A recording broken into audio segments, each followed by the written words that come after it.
يثبت الله مضبوط ساتي الله جل شانه الذين آمنوا آخر ایمان وروړي بالقول الثابت په خبره مضبوطی سره في الحياة الدنيا فجون كده دنيا وفي الآخرة أو في آخرتهم ويضل الله الظالمين أو بلار كبي الله جل شانه ظالمان ويفعل الله ما يشاء أو كبي الله جل شانه هغه څه چې صدق الله. د کلمه طیبه د لا اله الا الله محمد رسول الله مثال په دوه سيزونو سره ذکر فرمایل چې د کلمه طیبه مثال د هغه کونی دی چې هغه خيستا خوشبودار میوهدار زیب و زینت والا او پایدار خوش رنگ خوش ذائقه او دغه جړې مضبوطی او خاخونه اوچت اوچت کالو سر مفید او فایدمند. او بل طرف ته کلمه خبيثه کلمه کفر کلمه شرک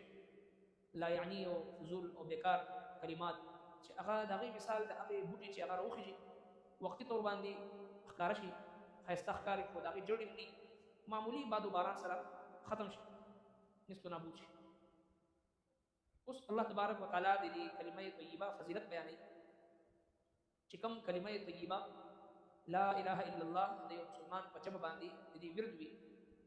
د دې لا اله الا الله د برکته الله رب العالمین دغه کلمې ورد کون کې انسان ثابت قدم ساتي د مرګ په وخت او دغه شانتي چې کله د انسان روح د دنیا نه پرواز کوي او په دې وخت کې چې د شیطان په مؤمن مسلمان باندې حمله آور شي او دغه شانتي په دې انسان کې دنه یو رحماني صفات دي او بل شیطانی صفات دي چې کله په انسان کې دنه د رحماني صفات غالب وي د لا اله الا الله ذکر کثرت سره وي د انسان اخلاق معاملات لین دین دا خوي د الله جل شانه سره تعلق مضبوط وي نو د الله تبارک وتعالى ذات خپل دا بندا په دې وخت کې چې ثابت قدم ساتي په دې کلمې باندې د لا اله الا الله او د شیطان سعی او کوشش هغه چې په دې وخت کې هغه ناکام شي نامراد شي او کبل فرض د کلمې طیبه سره تعلق نه وي کلمې خبيثه سره تعلق وي کلمې کفر کلمې شرک او داسې نور فضولیات سره اختی نو د مرګ په دې وخت کې چې انسان العیاذ بالله د ایمان د دولت نه محروم شي. دی وجنه هغه اعمال اختیارول پکار دي چې کوم اعمال سره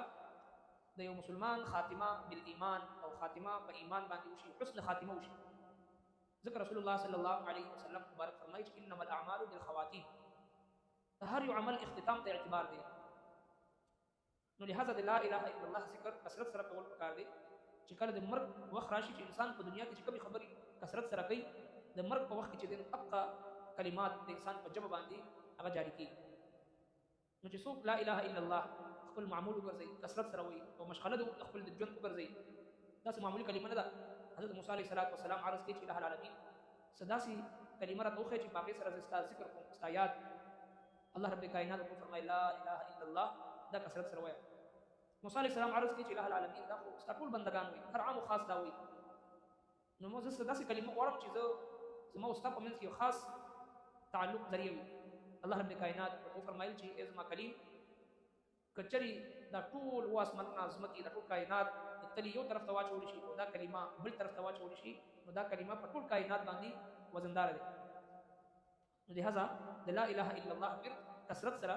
اول دا د مرګ په وخت چې کله د انسان سکرات الموت ځن قدم د انسان شروع کیږي په دې وخت کې الله رب العالمین خپل دا بندا په ایمان باندې او عقیده توحید باندې ثابت قدم ساتي. او بیا د مرګ نه بعد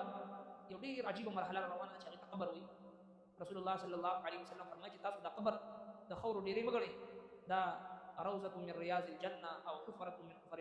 من حفر النار دا د جهنم د کندو نه یو کند ده یا د جنت د باغچو نه یو باغچه ده. نو دا چې کوم اعمال موږ تاسو په دنیا کې کوو او د ځان نه مخکې لګو دا الته ذخیره کیږي. حدیث پاک کې تفصیل ذکر دی د مؤمن بنده د منکر نکیر د سوال او د جواب نه بچ کولو لپاره د عذاب نه بچ کولو لپاره یو طرف ته منځ راشي ودري یو طرف ته روزه راشي ودري یو طرف ته چې نوافل صدقه خیرات راشي ودري بل طرف ته زکات راشي ودري او بل طرف ته قران مجید سره چې چا مینه وي مستلی وي د قران کریم د تلاوت معمول وي د قران مجید په ذکر کې خپل اوقات لګولي وي. قران مجید یو خپل حسین او جمیل نوجوان په صورت کې راشي او کېږي د قبر په دې وحشتناک تیارو کې خپل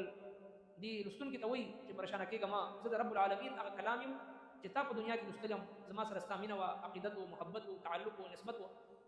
نو زه د الله رب العالمین هغه وفادار کتاب یم، هغه کلام الله یم چې تر څو پورې چې ما د جنت ته رسولي دي زه په یوازې نه پرېږدم. یثبت الله الذین آمنوا بالقول الثابت فی الحیات الدنیا وفي الآخرة. الله رب العالمین ثابت قدم ساتي هغه مؤمنان په دې قول باندې په دنیا کې هم الله تبارک وتعالی د شیطانی، طاغوتی، دجالی، شیطانی وسوسونه او د فتنو نه د مؤمن حفاظت کوي. او دغه شان په آخرت کې هم د مرګ نه بعد چې کله د ظاهري سترګې پټې شي او حقیقي سترګې کولو شي، بظاهره باندې موږ او تاسو ګورو چې د قبر کې مړي کیږو، منکر نکیر، او دا موږ ته نه ښکاري. دا ځکه نه ښکاري چې دا برزخي ژوند دی. د مرګ نه بعد چې کومه زندګي ده دا برزخي زندګي ده، دا دنیوي زندګي ده، او دینه بعد برزخي زندګي را روانه ده. دې برزخي ژوند هغه کیفیت موږ او تاسو ته نه معلوم دي. رسول الله صلی الله علیه وسلم مبارک فرمایي چې په دې قبر کې انسان سره سګي کیږي، قدامي تاسو ته ووینو تاسو خپل مړي خول بپري. لہذا دا قبر د جنت د باغچونو یو باغچه ده د مؤمن لپاره. چا ځان سره توخه وړي، نیک اعمال وړي، اعمال صالحه د ځان نه مخکې لګړي وي، کلام الله سره دوستانه وي، د الله ذکر سره دوستانه وي، او دغه شانتي د الله رب العالمین سره یو کلک او جوړ تعلق وي. نو الله جل شانه دې ثابت قدم ساتي په دنیا کې هم، او د مرګ نه بعد چې کوم د قبر مشکل ترین مرحله روانه ده، وحشتناکه مرحله روانه ده. نو په قبر په تیارو کې هم الله رب العالمین د لا اله الا الله لستون کې دې سره تعلق ساتون کې بندا ثابت قدم ساتي. او ويضل الله الظالمين، بلار کوي الله جل شانه ظالمان. الله تبارک وتعالى چې مؤمنان ثابت قدم ساتي، نو کوم خلک چې هغه بلار کیږي په دنیا کې او په آخرت کې چې کوم ظالمان څوک دي؟ ظلم وی وضع شيء في غير محله، کې خدل دی یو شی په داسې ځای کې چې هغه غزي لپاره جوړ نه، لکه څنګه چې زموږ استاد د مختصره ژوندۍ الله رب العالمین څو راکړي، او زموږ استاد د سترګو په وړاندې روزمره په بنیاد باندې زموږ عزیز وقاری خپلوان دوستان دړه موږ تاسو نه جدا کیږي او فنا کیږي. دا فنا د لپاره انسان جوړ دی، او زموږ تاسو د سترګو د نعمت، د جبې د نعمت، مال او دولت او د صحت او د فراغت، دا ټول امانتونه دي، انتهایی حساسه معامله ده. حدیث پاک کې راځي د الله رب العالمین مخې ته نبی اسلام ورک فرمای میدان محشر کې د یو بنده قدم تر هغه وخت پورې باندې شو چې کولی تر څو پورې چې دې نعمتونه تاسو نه کړی. الله تبارک وتعالى په سوال کوي چې ما ته مال درکړو،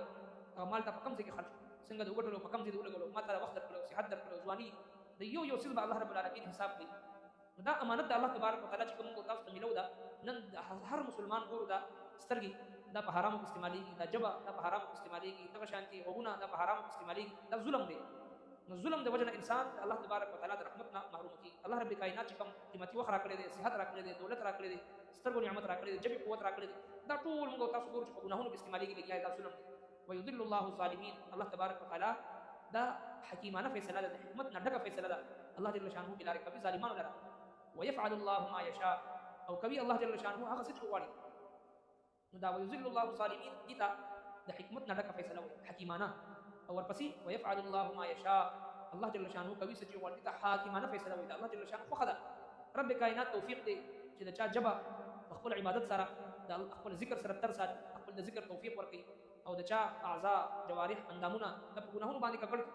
دا د الله رب العالمین تر طرف نه خاص فضل او کرم او احسان وي چې په چا باندې چې الله رب العالمین باندې خپل عبادت باندې لګي. او دا هم د الله رب العالمین فضل او کرم او احسان دی چې د نیکی توفیق ورته ملوي شي، د ذکر الله توفیق ورته ملوي شي، او د خپل بنده جبه خپل ذکر سره تر وساتي.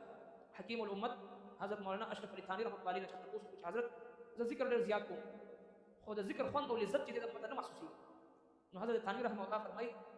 چې په دې نعمت باندې د الله رب العالمین شکر ادا کړه چې رب کائنات ستا جبه خپل ذکر باندې مشغول ساتي. په دې نعمت د الله شکر ادا چې ستا جبه لګیا د الله په ذکر تر دی، دا توفیق د الله سره کې خپل کمال باندې انسان دانش کو